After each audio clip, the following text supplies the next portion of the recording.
Hello મિત્રો, આ છે અમારો નિરાનંદ ગૃહ ઉદ્યોગનો ઢોકળાનો લોટ જે તમે લોકો ખરીદીને લઈ ગયા હશો. તો આજે હું તમને ઢોકળાની રેસીપી બતાવીશ. અને આ ઢોકળાનો લોટ છે અને આ છે રાગીનો. આ રાગી છે, તો હું તમને રાગીના ઢોકળા કઈ રીતે બનાવવાના એ આપણે કહીશ.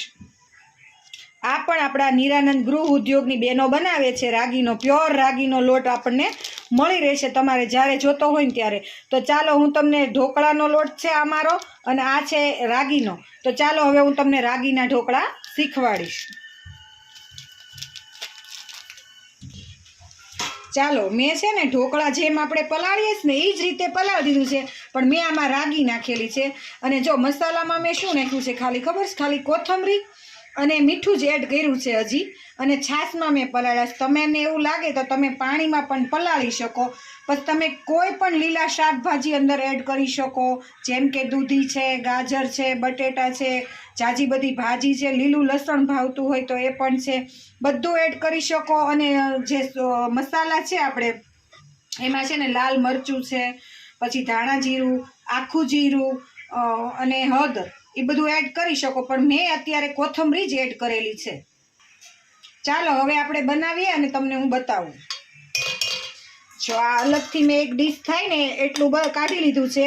હવે આપણે એમાં નાખશું ખાવાનો સોડા. મીઠું મેં અંદર નાખી દીધું છે અને કોથમરી એડ કરી દીધી છે. હવે ખાવાનો સોડા નાખું છું. પછી આપણે એને વ્યવસ્થિત રીતે મિક્સ કરી દેવાનું છે.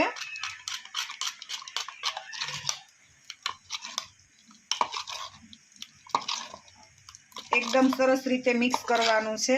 આમાં મેં રાગીનો લોટ પણ એડ કર્યો છે. તમે મારી પાસેથી ઢોકળાનો લોટ લઈ ગયા હશો અને રાગીનો પણ લઈ ગયા હશો, તો આ જ રીતે તમે બનાવજો. તો ચાલો હવે હું તમને બતાવીશ આપણે કઈ રીતે પાડવાનું. પહેલાં એક ડીશ લેવાની છે. જો મેં ગરમ પાણી મૂકી દીધું છે. હવે એક ડીશ લેવાની છે. પછી એની અંદર તેલ આપણે થોડુંક લગાવવાનું છે, જેથી કરીને ઢોકળા આસાનીથી ઉઠલી જાય. હવે આપણે આ બેટર બધું આમાં નાખી દેવાનું છે.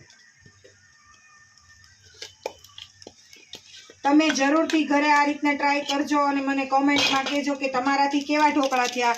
મેં કાંઈ પણ એડ નથી કર્યું, મેં ખાલી સાદા ઢોકળા જ કર્યા છે અત્યારે તો ચાલો હવે હું તમને ઉપરથી મસાલો એડ કરતા બતાવીશ. મેં હળદર પણ નથી નાખી. તમને ભાવતી હોય તો તમે હળદર નાખી શકો. મેં ખાલી કોથમરી નાખી છે, મીઠું નાખ્યું, ઉપરથી જીરું, આખું જીરું નાખ્યું છે. હવે આપણે ધાણા જીરું નાખશું સરસ રીતે અને લાલ મરચું નાખશું. હવે એને આપણે થોડી વાર માટે ચડવા દઈશું. હવે આપણે જોઈ લઈએ કે ઢોકળા આપણા થઈ ગયા છે કે નહીં. અને બીજું એ કે જેમ આપણે ઢોકળા પલાળીએ, જેમ રાત્રે પલાળીને સવારમાં બનાવીએ, સવારે પલાળીએ તો આપણે રાત્રે બનાવીએ, એ જ રીતે આપણે આ ઢોકળા બનાવવાના છે. એમાં રાગી આપણે અડધો અડધ એડ કરી દેવાની છે. તો ચાલો હું કેટલા સરસ ઢોકળા થાય છે એ હું તમને આજે બતાવી દઉં.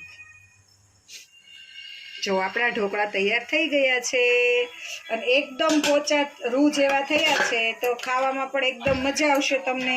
તો તમે મીઠા દહીં સાથે, તેલ સાથે, ચટણી સાથે, સોસ સાથે તમે ખાઈ શકો છો. તો ચાલો હું તમને બતાવી દઉં.